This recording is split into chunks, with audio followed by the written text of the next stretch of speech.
نحمده ونصلي على رسوله الكريم. أما بعد فأعوذ بالله من الشيطان الرجيم. بسم الله الرحمن الرحيم. إنا أرسلناك شاهدا ومبشرا ونذيرا لتؤمنوا بالله ورسوله وتعزروه وتوكروه وتسبحوه بكرة وأصيلا.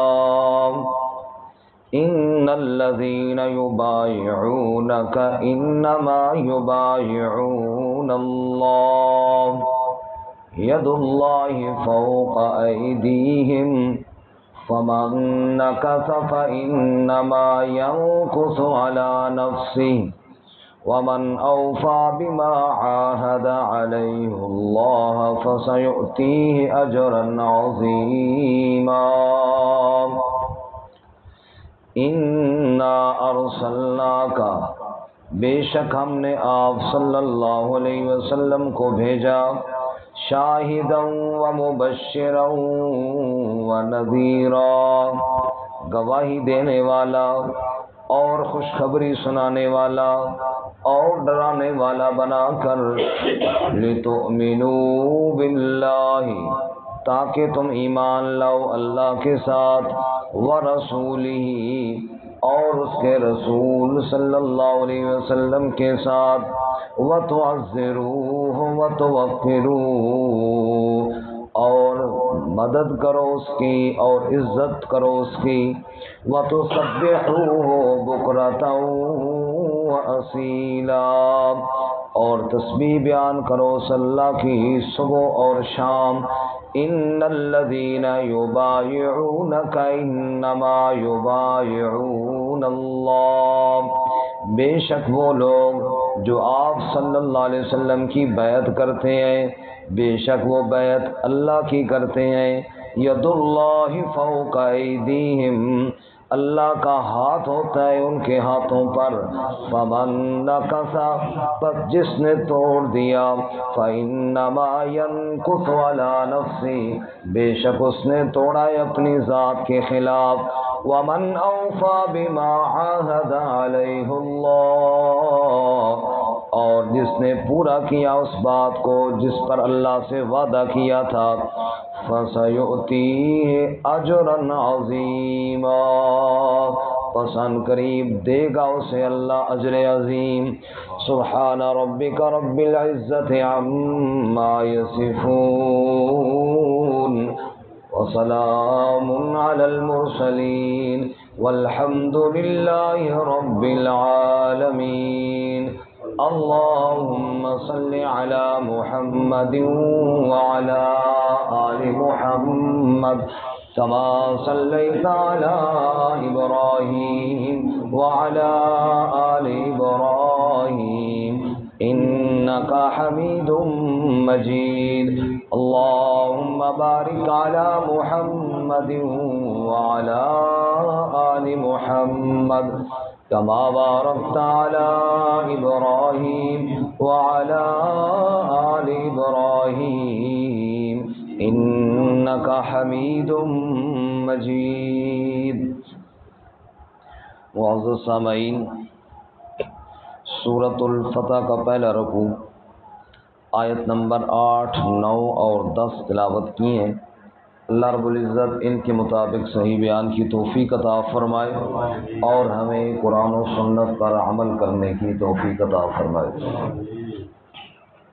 گزشتہ سبق میں ہم نے پڑھا کہ سورۃ الفتح کی ابتدا میں فتح کی بشارت سنائی اور ایمان والوں کے اوپر اللہ تعالیٰ کی رحمتیں اور سکون نازل کرنے کی خوشخبری سنائی، اور بشارت سنائی کہ ایمان والے مردوں اور ایمان والی عورتوں کو اللہ تعالیٰ باغات میں داخل فرمائیں گے جن کے نیچے نہریں بہتی ہوں گی، اور منافق مردوں اور منافق عورتوں اور اسی طرح مشرک مردوں اور مشرک عورتوں کو جنہوں نے اللہ کے بارے میں برا گمان رکھا ہے اللہ تعالیٰ ان پر غضب اور لعنت فرمائے گا اور جہنم میں داخل فرمائے گا۔ آج کے سبق میں رسول اللہ صلی اللہ علیہ وسلم کے ساتھ محبت، آپ صلی اللہ علیہ وسلم کی عزت، آپ صلی اللہ علیہ وسلم کے دین کی نصرت اور تائید کرنے کی ترغیب دی گئی ہے۔ فرمایا اللہ کے نبی صلی اللہ علیہ وسلم کا ساتھ دو، نبی مکرم صلی اللہ علیہ وسلم کی دعوت پر ایمان لاؤ، حضور اقدس صلی اللہ علیہ وسلم کے معاون بن جاؤ، آپ صلی اللہ علیہ وسلم کے ساتھ مل کر اللہ کے دین کی تبلیغ اور اشاعت کرو۔ کیوں؟ اس لیے کہ یہ نبی بڑی عظمت والا ہے، یہ نبی بڑی صفات والا ہے، یہ نبی بڑی شان والا ہے۔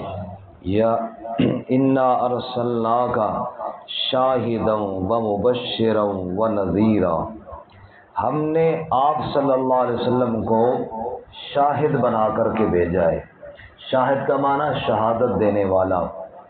آپ صلی اللہ علیہ وسلم نے اس کائنات کو سب سے بڑی شہادت یہ بتائی کہ اشہد ان لا الہ الا اللہ۔ اس سے بڑی اور کون سی شہادت ہوگی کہ اللہ رب العزت کا تعارف کروایا ہے اللہ کے محبوب صلی اللہ علیہ وسلم نے، جس کو اللہ تعالیٰ نے اپنی وحدانیت کا شاہد اور گواہ بنا کر کے بھیجا ہے۔ تمہیں چاہیے کہ اس نبی صلی اللہ علیہ وسلم پر ایمان بھی لاؤ اور اس نبی صلی اللہ علیہ وسلم کے معاون بھی بن جاؤ۔ اسی طرح آپ صلی اللہ علیہ وسلم نے اللہ تعالیٰ کی وحدانیت کے ساتھ ساتھ قیامت کے دن امت کے اوپر بھی گواہی دینی ہے۔ فَكَيْفَ إِذَا جِئْنَا مِن كُلِّ أُمَّةٍ بِشَهِيدٍ وَجِئْنَا بِكَ عَلَىٰ هَٰؤُلَاءِ شَهِيدًا، سورۃ النساء میں ہے۔ وہ کیسا منظر ہوگا جب ہم ہر امت میں سے ایک گواہ کو لائیں گے۔ ہر نبی اپنی امت کے بارے میں گواہی دے گا کہ یا اللہ میں نے تیرا پیغام ان تک پہنچایا تھا۔ وَجِئْنَا بِكَ عَلَىٰ هَٰؤُلَاءِ شَهِيدًا، اور آپ صلی اللہ علیہ وسلم کو آپ کی امت پر گواہ لا کر پیش کیا جائے گا۔ وہ کیسا منظر ہوگا؟ رسول اللہ صلی اللہ علیہ وسلم نے فرمایا جب مجھ سے گواہی پوچھی جائے گی، اقول کما قال عبد الصالح عیسی ابن مریم، میں اسی طرح کہوں گا جس طرح اللہ کے نیک بندے عیسیٰ علیہ السلام کہیں گے۔ قرآن کہتا ہے عیسیٰ علیہ السلام کہیں گے وَكُنْتُ عَلَيْهِمْ شَهِيدًا مَا دُمْتُ فِيهِمْ فَلَمَّا تَوَفَّيْتَنِي كُنْتَ أَنْتَ الرَّقِيبَ عَلَيْهِمْ وَأَنْتَ عَلَىٰ كُلِّ شَيْءٍ شَهِيدٌ، کہ میں کہوں گا یا اللہ اس وقت تک کی گواہی تو میں دے سکتا ہوں جب تک میں وہاں رہا، جب تو نے مجھے وہاں سے اٹھا لیا پھر اس کے بعد ہر چیز پر تو ہی گواہ ہے۔ یا اللہ میں نے تیرا پیغام پہنچا دیا تھا، بعد والوں نے کیا کیا اور کیا نہیں کیا، کتنا عمل کیا اور کتنا دین کو کھیل تماشا بنایا، اے اللہ انت علی کل شیء شہید، ہر چیز پر تو گواہ ہے، میں تو اتنی گواہی دے سکتا ہوں کہ میں نے تیرا پیغام ان کے سامنے پہنچا دیا تھا۔ یوم یجمع اللہ الرسل فیقول ماذا اجبتم قالوا لا علم لنا انک انت علام الغیوب، 7واں پارہ۔ اللہ فرماتے ہیں وہ دن جس دن ہم سارے انبیاء اور رسولوں کو جمع کریں گے اور پوچھیں گے ماذا اجبتم، تم کیا جواب دیے گئے ہو، تمہارے بعد لوگوں نے کیا کیا ہے؟ قالوا لا علم لنا، بات کا یا اللہ ہمیں کوئی علم نہیں، انک انت علام الغیوب، بات کی باتیں ساری یا اللہ تو جاننے والا ہے۔ بہرحال ہم نے اپنی وحدانیت کا شاہد بنایا، ہم نے اپنے پیغام پہنچانے والا بنایا، امت کے اوپر گواہی دینے والا بنایا، ومبشرا ونذیرا، اور خوشخبری سنانے والا اور ڈرانے والا بنا کر کے بھیجا ہے۔ جو ایمان لاتے ہیں میرا محبوب ان کو جنت کی بشارتیں سناتا ہے، جو کفر پر ڈٹ جاتے ہیں، ضد اور فسق پر مبتلا ہو جاتے ہیں، میرا نبی ان کو جہنم کے عذاب سے ڈراتا ہے۔ میرے نبی مبشر بھی ہے، میرا نبی نذیر بھی ہے۔ اور سورۃ الاحزاب میں فرمایا یا ایھا النبی انا ارسلناک شاہدا ومبشرا ونذیرا وداعیا الی اللہ باذنہ وسراجا منیرا۔ اے میرے محبوب صلی اللہ علیہ وسلم، ہم نے آپ کو شاہد، مبشر، نذیر، داعیا الی اللہ، اللہ کی طرف بلانے والا بنا کر کے بھیجا ہے، وسراجا منیرا، تجھے ہم نے چمکتا ہوا چراغ اور سورج بنا کر کے بھیجا ہے۔ دنیا کا سورج بھی چمکتا ہے نا، سراجا وہاجا، یہ بھی چمکتا ہے۔ صبح اندھیرا ہوتا ہے، پھر دھیرے دھیرے اس کی روشنی پھیلتی ہے، بادل آ جائے پھر اس کی روشنی تھوڑی مدھم پڑ جاتی ہے، رات کو یہ غروب ہو جاتا ہے۔ میرے محبوب تجھے میں نے ایسا چمکنے والا سورج بنایا ہے، جب تو بطحا کی وادیوں پہ چمکے گا نا، تیری چمک صدیوں بعد بھی دنیا کو روشن کرتی رہے گی۔ اس چمک کے اندر مدھم کوئی نہیں ہے، اس چمک کے اندر زوال کوئی نہیں ہے، اس چمک کے اندر ڈوبنا کوئی نہیں ہے۔ اے میرے محبوب ہم نے تجھے چمکتا ہوا سراج بنا کر کے بھیجا ہے۔ بندہ مومن اپنے نبی صلی اللہ علیہ وسلم کو دنیا سے گئے ہوئے صدیاں بیت گئی ہیں، 1400 سال سے زائد عرصہ بیت گیا ہے، اس کو کہو جھوٹ بول، کہتا ہے نہیں میرے نبی نے منع کیا ہے۔ اس کو بولو حرام کھا، کہتا ہے میرے نبی نے منع کیا ہے۔ رشوت کا پیسہ آیا ہوا چھوڑ رہا ہے، حرام کا پیسہ موقع ملنے کے باوجود چھوڑ رہا ہے، حرام کاری نہیں کر رہا، تو یہ وہی تو چمک ہے جو بطحا کی وادیوں میں چمکی تھی اور آج بھی دل جگمگا رہے ہیں۔ اسی کو تو سراج منیر کہتے ہیں، اسی کو تو میرے محبوب صلی اللہ علیہ وسلم کا لایا ہوا دین اور نور کہتے ہیں۔ اللہ تعالیٰ نے فرمایا یہ عظمت والا نبی، یہ میری وحدانیت کا داعی نبی، داعیا الی اللہ، میری طرف بلانے والا، کبھی مکہ میں، کبھی مدینہ میں، کبھی طائف میں، کبھی بازاروں میں، کبھی حج کے موقع پر، کبھی ایک ایک بندے کو علیحدہ پکڑ کر سمجھانے والا، داعیا الی اللہ، یہ سب میرا نبی یہ صفتیں لے کر آیا ہے۔ تو تمہارے اوپر کیا لازم ہے؟ تمہارے اوپر کیا لازم ہے؟ اتنی شان والا، اتنے مقام والا، اتنے عظیم پیغام والا نبی میں نے بھیجا ہے صلی اللہ علیہ وسلم، اتنی عظمتوں والا نبی میں نے بھیجا ہے، تمہارے اوپر کیا لازم ہے کہ بس جناب ایک دن آیا ربیع الاول کا تو دیگیں چڑھائیں اور ڈٹ کر کھایا؟ وہ جی کیا کیا جی؟ بادشاہ 2 دیگیں بنا دی ہیں جی، اور چھوڑ یار تم نے 2 دیگیں بنائی ہیں، فلانے بندے نے 50 دیگیں دی ہیں، ہم نے صرف کھانے پینے کا نظام بنا لیا ہے۔ اللہ کہتے ہیں سنو تمہارے اوپر کیا لازم ہے، لِتُؤْمِنُوا بِاللَّهِ، سب سے پہلی بات جو نبی کے آنے پر تمہارے اوپر لازم ہے، تم رب کی وحدانیت کو مان لو، رب کی وحدانیت کو۔ یہ پہلا پیغام ہے نبی کے آنے کا۔ نبی پاک صلی اللہ علیہ وسلم کوہ صفا پہ کھڑے ہو کر کیا کہتے ہیں؟ قولوا لا الہ الا اللہ، اور لوگ پتھر مارتے ہیں۔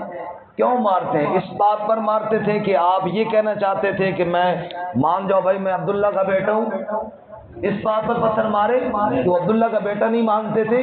نہیں، اس بات پر پتھر مارے کہ وہ لا الہ الا اللہ نہیں مانتے تھے۔ لِتُؤْمِنُوا بِاللَّهِ، فرمایا اگر نبی پاک صلی اللہ علیہ وسلم کی عظمت کو سمجھتے ہو نا تو پہلا کام تمہارے ذمہ یہ ہے کہ تم رب کی وحدانیت پر ایمان لاؤ۔ طائف میرے نبی گئے، 3 میل تک پتھر لگے، 3 میل تک پتھر لگے میرے نبی صلی اللہ علیہ وسلم کو۔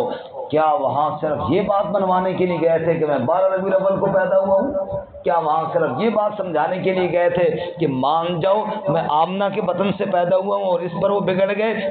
نہیں، اللہ کی وحدانیت بیان کرنے گئے تھے، اور اللہ کی وحدانیت کے بیان کے بعد پتھر مارے گئے میرے نبی صلی اللہ علیہ وسلم کو۔ تو اللہ فرماتے ہیں کچھ تو سوچو، اتنے عظیم اور عظمت والے اور شان والے اور رفعت والے اور بلندی والے نبی کے آنے کے بعد تم نے صرف بات کو ادھر ہی محدود کر دی ہے۔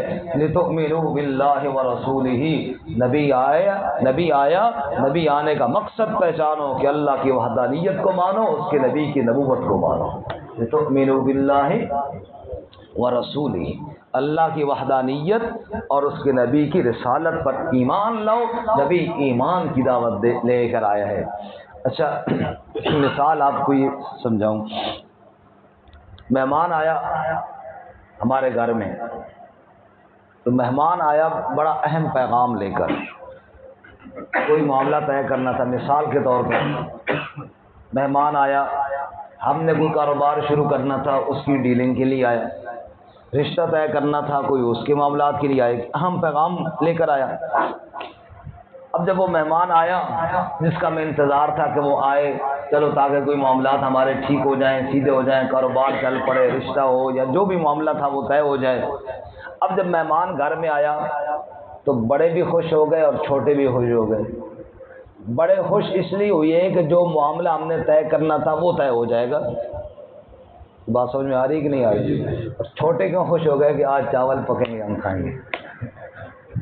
ایسے ہوتا ہے کہ نہیں ہوتا؟ بچوں کو تو یہی پتہ ہے نا، بچوں کو تو آج بادشاہ بریانی بنے گی، آج بادشاہ چاول پکیں گے، مزے لے لے کر کھائیں گے۔ ایسے ہوتا ہے کہ نہیں ہوتا ہے بھائی؟ اور یہ تو چھوٹوں والی خوشی ہے کہ چاول کھائے اور جناب گیا ختم۔ اللہ کے بندو، جو نبی کا پیغام ہے وہ سمجھو، بڑوں کی خوشی یہ ہے۔ یہ تو بچوں والی خوشی، پھر نہیں وقت ضائع کر کے ختم ہو جاؤ۔ کھاؤ چاول، منع نہیں ہے، لیکن کہنے کا مطلب یہ لتؤمنوا باللہ ورسولہ، اس سے پہلے نبی کے پیغام کو بھی پہچانو۔ میرا نبی پتھر کیوں کھا رہا تھا؟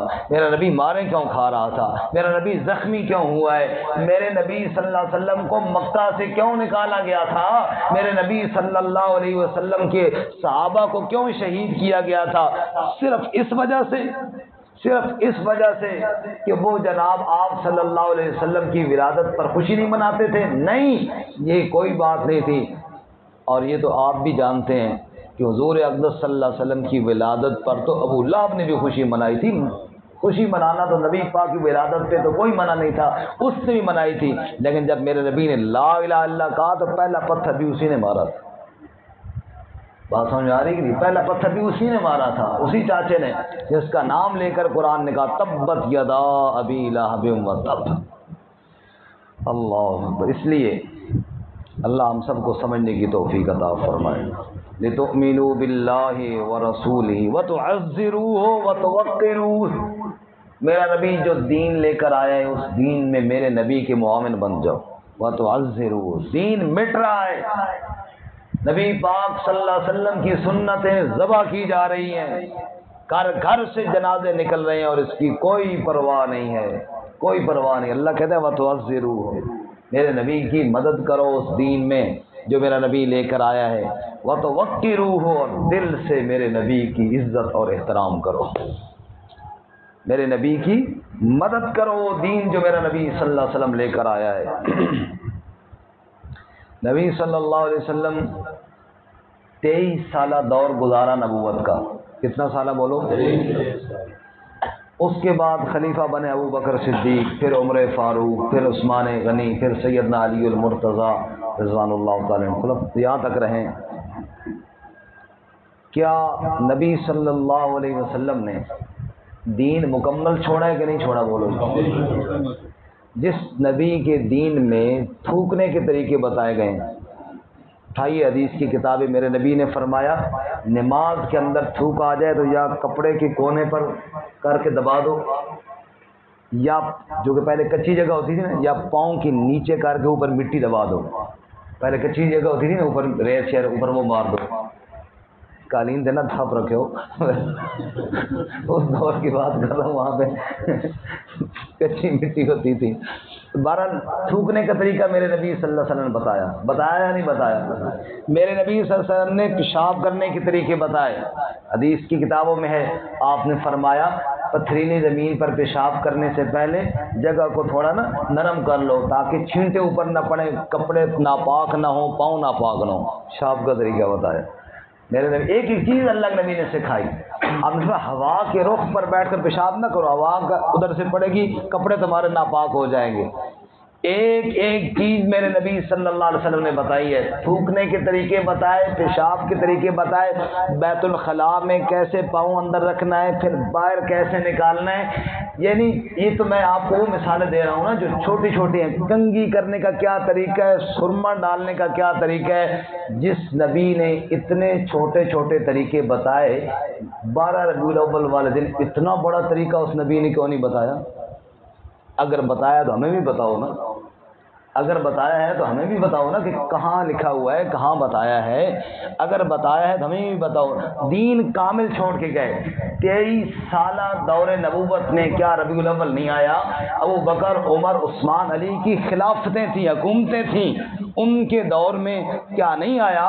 جو اپنے نبی کے لیے گھر بال لٹا سکتے تھے وہ ربیع الاول کی 12 تاریخ کو جلسے جلوس بھی کر سکتے تھے، لیکن جلسے جلوس انہوں نے کر کے نہیں محبت کا اظہار کیا، انہوں نے عملی زندگی سے محبت کو ثابت کیا۔ آج ہمارے پاس جلسوں کے علاوہ رہ کچھ نہیں گیا، اس لیے مجبوراً ہمیں کرنا پڑتا ہے کہ نہیں ہم بھی ہیں، ورنہ عمل سے پتہ چلنا چاہیے کہ محمد کا غلام جا رہا ہے صلی اللہ علیہ وسلم۔ بلال آگ کے انگاروں پر لیٹ کر سمیہ بدر کے ٹکڑے کرا کر بتا رہی ہے کہ میں محمد صلی اللہ علیہ وسلم کو ماننے والی ہوں، اور آج میں جھنڈا لگا کر اس لیے بتاتا ہوں کہ میرے عمل نبی کے عمل سے دور ہیں، ورنہ خود بخود پتہ چل میرا چہرہ نبی کے چہرے کے خلاف، میرا لباس نبی کے لباس کے خلاف، خوشی غمی نبی کے لباس کے خلاف، پھر مجبوراً دیگ بنا کر، چاول پکا کر، جھنڈے لگا کر مجھے بتانا پڑتا ہے، نعرے لگا کر۔ اٹھائیے حدیث کی کتابیں، پڑھے لکھے لوگ ہیں، جہالت کا دور نہیں ہے، حدیث کی کتابیں اٹھائیے، کہیں آپ کو یہ ملے تو مجھے بھی بتائیے کہ ابو بکر و عمر نے نعرے لگائے ہوں کہ غلامی رسول میں موت بھی قبول ہے اور ہمیں نبی پاک سے بڑی محبت اور عشق ہے۔ نہیں، ہر بندہ جانتا ہے کہ ابو بکر و عمر و عثمان و علی کو نبی سے جو محبت تھی کائنات میں کسی کو نہیں تھی، لیکن وہ کیسے پتہ چلا؟ ان کے عمل سے پتہ چلا۔ آج ہمارے عمل میں زیرو ہیں، ہم جیسے سمجھتے ہیں سیاسی جلسہ کر دیا تاکہ لیڈر خوش ہو جائے، یار ہم تمہارے ساتھ ہیں جی، اور یار جی کئی لوگ جلسوں میں کہہ رہے ہوتے ہیں تو چلو جی جلسے میں آ جانا، ووٹ جیسا مرضی دو، یعنی تاکہ میرے کاغذ سیدھے ہو جائیں کہ میں اس کے ساتھ ہوں، جلسے میں آ جاؤ، نعرے لگا لو، ووٹ جیسا مرضی دو۔ آج ہم بھی یہ کہتے ہیں کھا لو، نعرہ لگا لو، جلوس کر لو، عمل جدھر مرضی کرو۔ نعوذ باللہ، نعوذ، تازی داڑھی منڈوا کے جناب نبی کا نعرہ لگانے کے لیے آ رہے ہیں، نبی صلی اللہ علیہ وسلم کا نعرہ لگانے کے لیے آ رہے ہیں۔ اے محبت رسول ہے تو شریعت رسول پر عمل کیجئے۔ تؤمنوا باللہ ورسولہ وتعزروہ وتوقروہ، نبی صلی اللہ علیہ وسلم کے آنے کا مقصد اللہ کی وحدانیت پر ایمان لاؤ، اس کے رسول کی رسالت پر ایمان لاؤ، وتعزروہ وتوقروہ، نبی صلی اللہ علیہ وسلم کے معاون بنو، یعنی دین کے معاون بنو، اور آپ صلی اللہ علیہ وسلم کی عزت کرو۔ عزت صحابہ سے بڑھ کے اور کوئی نہیں کر سکتا۔ سمجھ آ رہی ہے؟ کوئی نہیں آ رہی؟ دیکھو بھائی، صحابہ سے بڑھ کر کوئی نبی پاک کی عزت جانتا ہے؟ زور سے بولے نا، صحابہ سے بڑھ کر کون جانتا ہے؟ وہ معیار ہیں، ہمارے سامنے ہیں، ان کو دیکھو اور نبی صلی اللہ علیہ وسلم کی عزت کو سمجھو۔ اگر قیامت کے دن، یہ سمجھانے کے لیے ایک بات کروں پھر بات ختم کرتے، اگر قیامت کے دن یہ سوال ہو کہ وہ لوگ ہاتھ کھڑا کریں جنہوں نے ربیع الاول کی 12 تاریخ کو نبی صلی اللہ علیہ وسلم کی محبت میں جھنڈے لگائے، جلوس نکالے، تو ایمان سے بتاؤ ساری مخلوق موجود ہے، ہاتھ کھڑا کرو جی، ابو بکر ہاتھ کھڑا کریں گے؟ سوچ کے بتاؤ، انہوں نے نکالے تھے؟ اگر نکالے ہوں تو حدیث میں ایک ہی چیز بات موجود ہے، میں نے پہلے کہ تھوکنے کے طریقے تک موجود ہے، یہ طریقہ بھی تو ذکر ہونا چاہیے نا۔ عمر ہاتھ کھڑا کریں، سارے زور سے بولو نا، حضرت عثمان ہاتھ کھڑا کریں گے، حضرت علی ہاتھ کھڑا کریں گے؟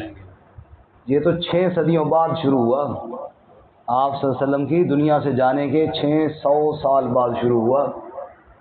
تو بعد والے ہاتھ بے شک کھڑا کرتے رہے نا. ہم ابو بکر کے ساتھ اچھے لگتے ہیں یا بعد والوں کے ساتھ اچھے لگتے ہیں؟ ابو بکر و عمر کے ساتھ اچھے لگتے ہیں. اس لیے میرے بھائیو بات کو سمجھیے، وہ مسلمان ہی نہیں جسے نبی کی آمد پر خوشی نہ ہو.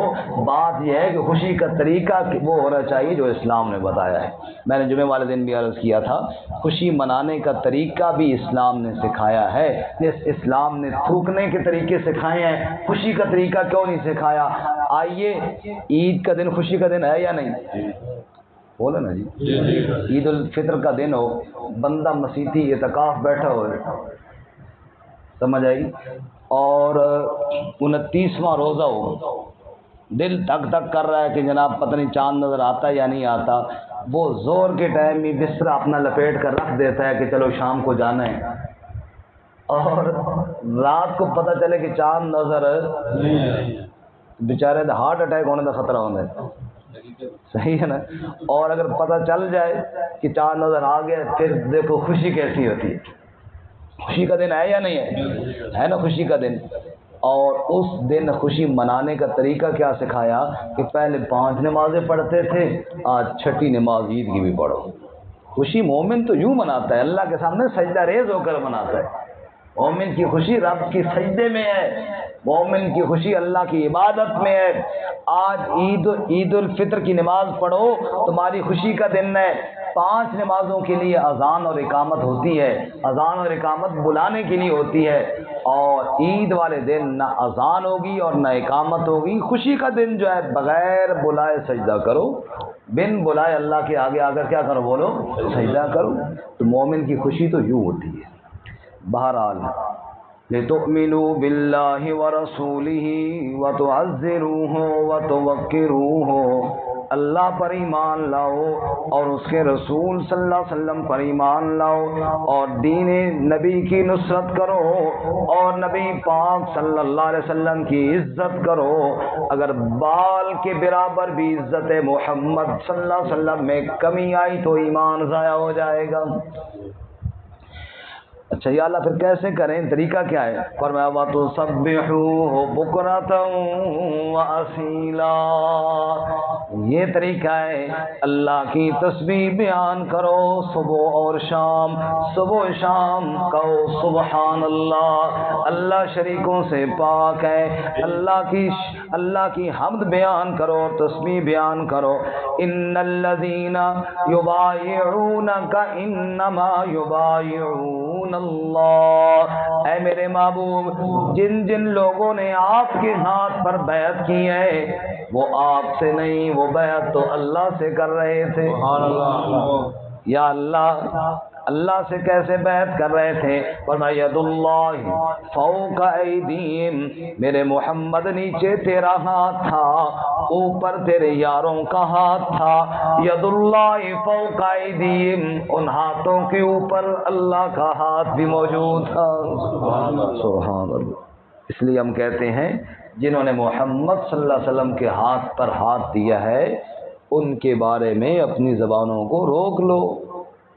نیچے ہاتھ نبی کا، اوپر نبی کے غلاموں کا، اور اوپر ہاتھ کس کا ہے؟ اللہ کا. بڑی شان والے وہ لوگ ہیں، بڑی عزت والی جگہ پہ انہوں نے ہاتھ رکھے ہیں. محمد صلی اللہ علیہ وسلم کے ہاتھوں میں ہاتھ دیے ہیں.